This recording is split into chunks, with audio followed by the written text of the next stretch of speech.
Kyoto Conference was a summit convened to discuss the state of the environment in 1997. Its purpose was to develop a plan to reduce the rising global levels of greenhouse gas emissions, which were creating noticeable and scientifically measured changes in the environment.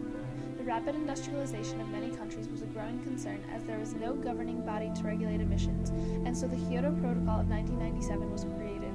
This protocol stated that each country would have its own broad emission reduction target to meet by the end of a certain time period. However, although the United States was one of the significant contributors to the Kyoto Protocol, it never ended up ratifying it. To develop this goal, the United States would convene a series of meetings of nations that produced most greenhouse gas emissions, including nations with rapidly growing economies like India and China. Seen in this graph, the industrialization of China has increased dramatically since 2007, trumping the European Union, America, and Japan in growth. This trend directly relates to the carbon dioxide and greenhouse gas output, in which emerging Asia, which includes China and India, are starting to rapidly trump the outputs of North America. Therefore, President Bush was not willing to make a sacrifice if he did not see that those nations would as well. Additionally, in the United States, any potential legislation that could be used to help alleviate the levels of greenhouse gas emissions on a national scale are trampled by the inefficiencies of the warring two-party system. With the Republican Party trying to protect big business and the Democratic Party trying to appease the liberal masses, nothing gets accomplished. Why not take out an insurance policy and approach climate change the Reagan way? Because we're not going to destroy our economy the way the left-wing government that we are under now wants to do.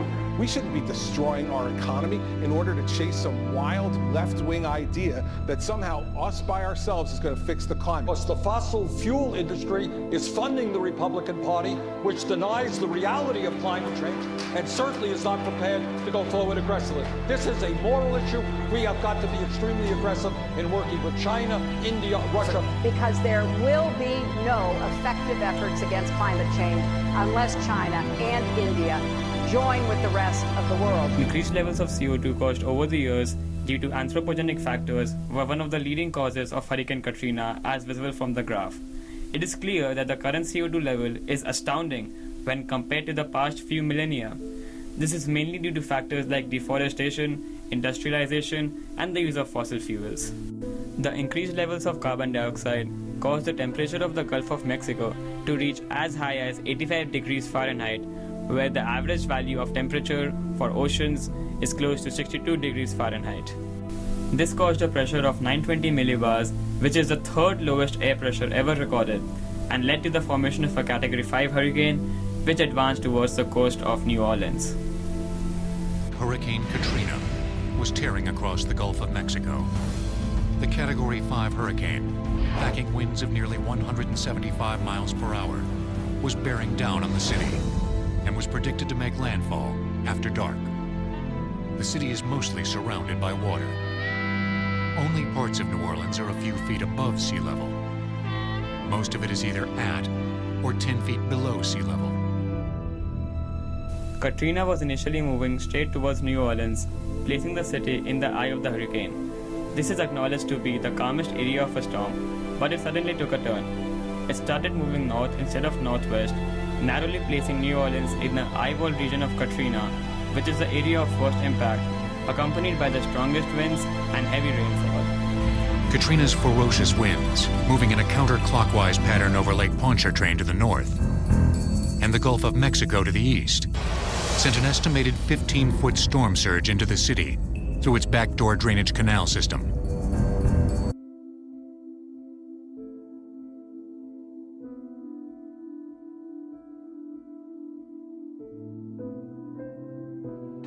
You need to be scared. You need to be concerned. And you need to get your butts moving out of New Orleans right now. This is the storm of the century. This is where I used to live. 20 years. 20 years, this is where I used to live. I have to start all over from scratch, like the first day I moved here. Sometimes they were so dehydrated and beat down that they could barely even walk to get to the position that they needed to be to get hoisted up, and you had to physically help them to get into the basket. We all wanted help. That's all we wanted. was help, and nobody came to our aid for a long time. And that's what makes me mad. The shaping of the Anthropocene begins with either the start of industrialization around 1750 or the start of widespread globalization around 1950. It is characterized by changes in landscape, ocean and atmospheric chemistry, species extinctions, and invasions. Major assessments have shown that global warming is getting worse, not better. Many scholars from a wide range of academic disciplines, including sociology, ecology, public policy, and philosophy from the UK, Germany, the US, and Australia, believe that global sustainability demands far-reaching changes in human behavior. By changing the way we interact and treat the environment, we can reduce the effect of global warming and prevent intense disasters like Katrina from becoming worse.